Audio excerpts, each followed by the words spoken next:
সামান্য একটা দোকান 15,000 20,000 টাকা ভাড়া রাখে, চাকরি দিতেছে না, হারে টাকা দিব না, কিচ্ছু দিব না। আপনারা বলেন, আপনারা বন্ধ করে দেন, আমরাও মানছি স্যার যে প্লাস্টিক অবৈধ, ঠিক আছে, না আমাদের একটা ব্যবস্থা, আপনারা যদি রিকোয়েস্ট করেন আমাদের একটা ব্যবস্থা করবে স্যার।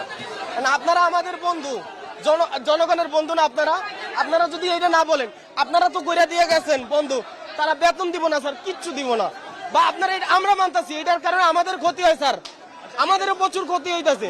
ব্যবস্থা নেওয়া উচিত ছিল। গত 1 নভেম্বর থেকে কি হয়েছিল, আমি বলি স্যার, সরকারিভাবে নির্দেশ দেওয়া হয়েছিল যে কোনো প্লাস্টিক কারখানা চলবে না। যে কোনো জিনিস বন্ধ করার আগে এটা একটা রানিং জিনিস, এটা এটার আগে একটা কিছু বের করার দরকার, কিছু বের করছে, দেওয়া হয়েছিল 1 তারিখ, কিছু বের করা হয়েছে? নভেম্বরের 1 তারিখ নির্দেশনা দেওয়া হয়েছিল। বাজারের মানুষরা কষ্ট আছে, সব মানুষরা কষ্ট আছে, আর এইটা চাপ পড়তেছে আমাদের উপরে। প্রত্যেকটা মালিক কোটি কোটি টাকা লোন আছে, সিন্ডিকেটরা, আপনারা এটা আইন করে দেন, আমরা সরকারিভাবে এইটার টাকা সব সরকারিরে দেবো, ঠিক আছে, কোটি কোটি টাকা এই সিন্ডিকেট